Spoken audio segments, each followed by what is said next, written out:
Recently I've been looking through an old book called North Wales Illustrated, which was published in 1830. It's showing its age a little bit now, but then it is nearly 200 years old. The book is a visitor's guide to the region and has romantic descriptions of the places and scenery that tourists still come to today. But the thing that draws me to this book is that it's full of beautiful images of the scenes they describe, many of which are popular locations for photographers. The images are etchings made from drawings, but they have a very photographic feel to them, and they provide a real glimpse of the way things were at the time.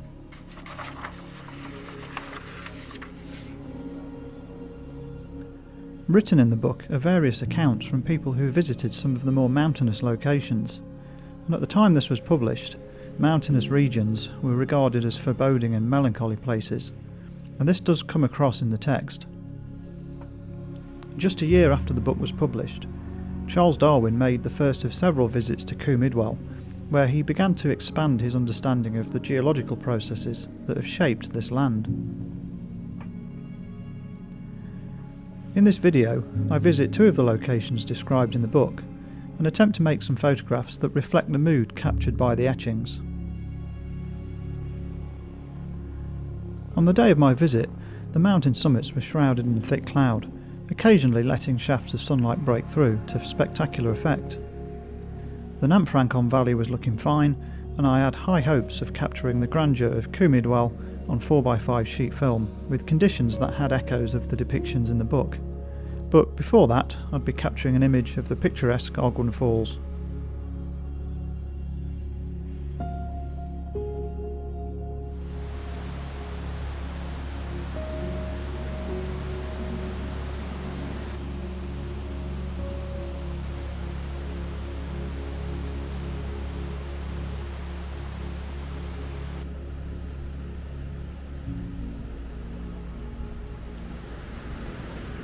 So I'm at the location for the first image, and it's the scene of the Ogwen Falls with Tryfan in the background and the old bridge, Pont Penabend log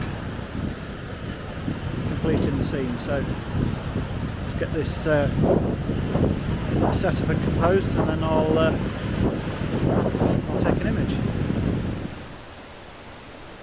I've photographed these falls before in 4x5.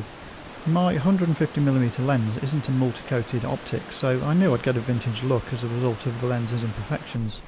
The challenge of a composition on large format with trees rising throughout the scene is that it's not possible to use camera movements to maximise the depth of sharpness without affecting the focus of the vertical elements, so I'd be stopping down to f32 for this image.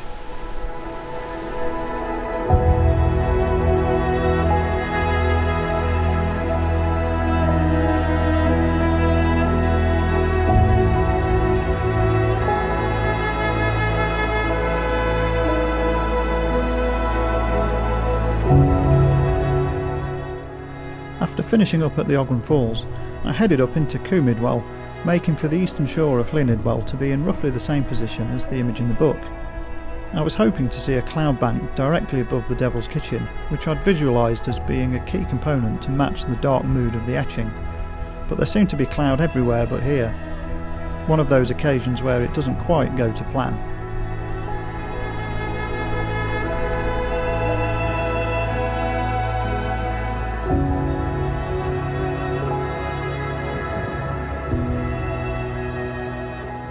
So after quite a battle with the wind, I've managed to get the large format camera set up here, and I've got a composition that roughly translates to the drawing in the book. So we're looking down into Llyn Idwal. I'm just waiting for the clouds to come across and get a little bit more moody, and then I'll take a photograph. And I'm going to pop an orange filter on as well. I'm shooting Ilford FP4 Plus, so I'll stick the orange filter on. That'll just darken down the sky a little bit, and just hang around and get the shot when the conditions are right.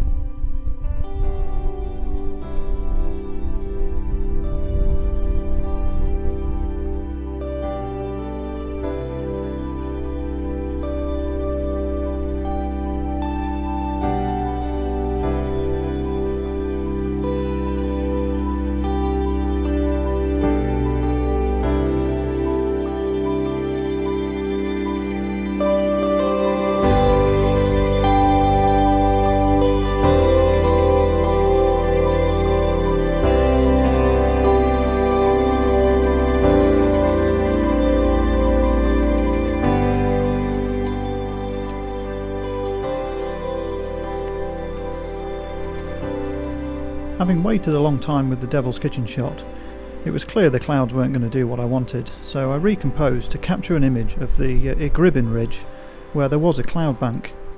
The scene looked far more moody, with Llyn Idwal partially obscured by the clouds. Staying with the 150mm lens, I was going for a relatively tight image, showing the buttresses of the ridge and the cloud bank giving a bit of separation with the mountains behind.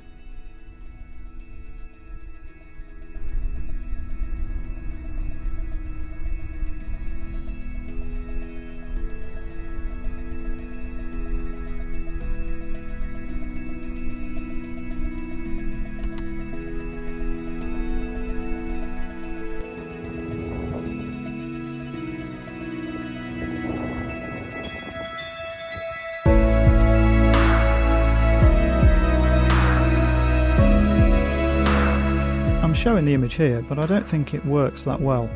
The components I wanted are there, but the view is too wide and it's a sea of grey as a result.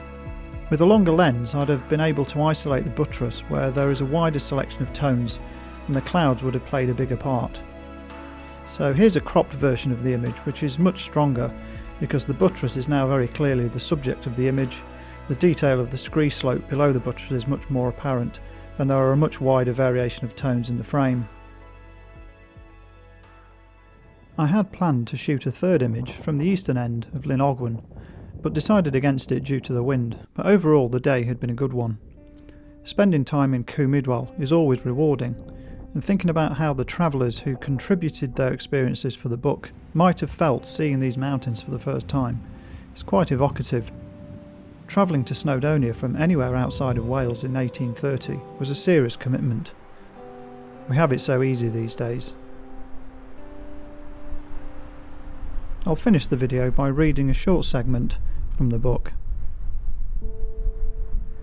The entrance to Nam Francon, says the tourist, may be examined but not described.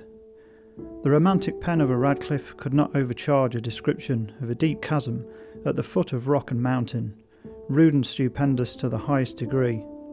Neither should a wall of half a mile along the road to the left of the Gothic cottage be omitted, since it leads to the awe-impressing solitude of Llyn Idwal, a small lake enclosed within stupendous rocks. On contemplating this scene, the traveller, used to cultivated and cheerful scenery, is at first startled, and almost fancies he sees before him the ghost of nature. This lake has been very appropriately termed the Avernus of the Britons. The shepherds believe it to be the haunt of demons. Well, that's all for this episode. I hope you enjoyed it, and if you did, don't forget to hit the like button or leave a comment. If you'd like to see more, please subscribe and hit the bell icon to get notified when I upload more videos. Thanks for watching, and I hope to see you next time.